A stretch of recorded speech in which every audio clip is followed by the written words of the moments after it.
Hello, and welcome to Filmmaker Briefs, where we take a brief look at the lives and works of filmmakers from the world of horror and cult cinema. Whilst the independent horror scene in North America, especially that of the 70s, 80s and 90s, is well publicised and discussed, the same cannot be said about the UK.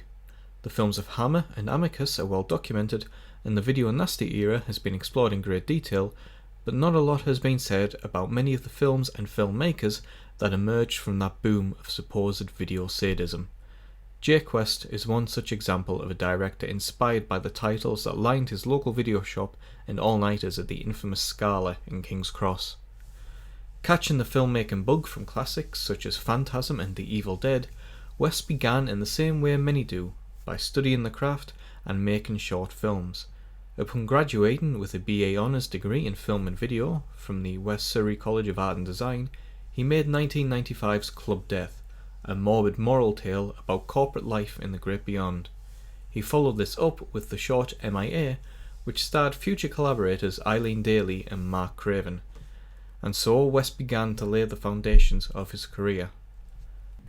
Upon garnering positive feedback and praise, as well as a boost in confidence regarding his abilities, West decided that a feature was on the cards.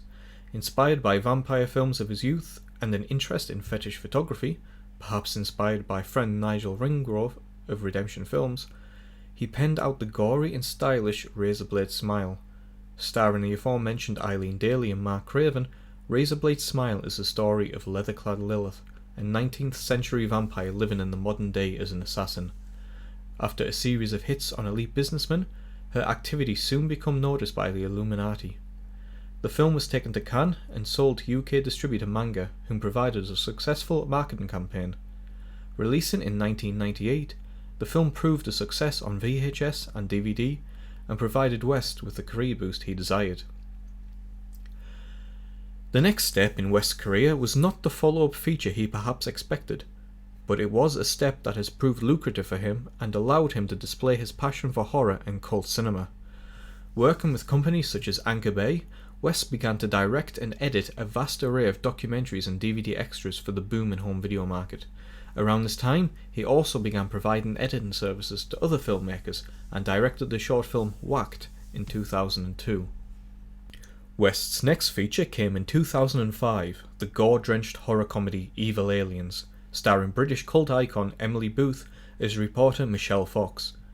The film follows Fox and her show Weird World as she and the crew arrive in a remote Welsh village to interview a young girl who claims she was abducted and impregnated by aliens. Fox brings on a UFO specialist to exploit the situation in search of wealth, but things soon take a nasty and bloody turn. Heavily influenced by films such as Brain Dead and Evil Dead 2, Evil Aliens is a film dripping with blood, gore and black comedy. The film proved to be a huge success amongst genre fans and played festivals around the world, picking up many distribution deals along the way. Due to the success of Evil Aliens, West caught the attention of American TV channel Sci-Fi, and he was hired to direct the TV movie Pumpkinhead, Ashes to Ashes. Shot in Bucharest, Romania, the film was the third in the Pumpkinhead franchise and starred Pinhead himself, Doug Bradley, along with Lance Henriksen of Alien fame.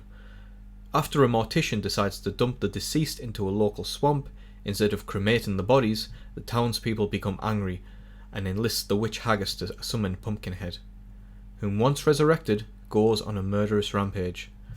Despite recognisable names on the bill and some fairly decent makeup effects, the film was slated by fans and critics alike, becoming the first and only major blotch on West's record. Nonetheless, the failings of Ashes to Ashes did not hinder development of another feature, and amongst documentary and bonus feature work, planning began on a horror comedy that would become 2009's Doghouse. Written by comic author and artist Daniel Schaffer, Doghouse follows a group of young men who take their recently divorced friend on a trip to a remote village to try and cheer him up and take his mind off of things. The draw of the village is that women supposedly outnumber men 4-1. Upon arrival, they find out that women are the only inhabitants, and the reason for that is a grisly one.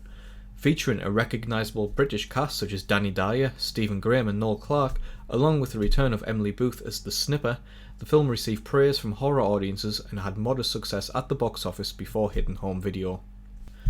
As aforementioned, West was a product of the video nasty era, and the video boom of the 80s provided him access to a world of cinema that would have otherwise been unavailable to him at the time. This beginning, passion for horror and excellent documentarian skills all added together to create what is arguably West's greatest work, the Video Nasties documentary series, 2010's Moral Panic, Censorship and Videotape, and 2014's Draconian Days, both packaged as the Definitive Guide Part 1 and 2 respectively. For these two films, West collaborated with longtime friend Mark Morris, whom provided additional insight along with an extensive collection of original pre-certificate tapes. The films are lengthy and in-depth, featuring an array of interviews with authors, filmmakers, journalists and politicians, as well as carefully curated archive footage. Both films have been distributed in North America and Australia as well as the UK, and they are arguably the final word on the Video Nasty saga.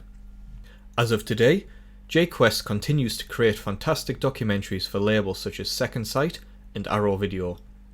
In addition to this, he runs Nucleus Films along with Mark Morris, a distribution label that has been involved in restoring and releasing many forgotten classics such as Lady Frankenstein and Death Laid an Egg, as well as modern titles such as Attack of the Adult Babies.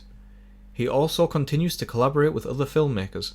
He directed the S is for Speed segment of the ABCs of Death, and more recently was the second unit director on Jason Mewes' directorial debut, Madness in the Method. As of the release of this video, Feral, a werewolf film to be written and directed by West, is listed on IMDb as being in pre-production.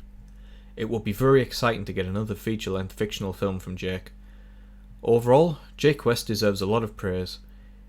He proved his capabilities through his early shorts, directed a number of feature films, and provided great insight into the world of horror and cult cinema with the documentaries he has produced for others as well as his own. Along with his own distribution label, he has had a massive impact on the UK horror scene.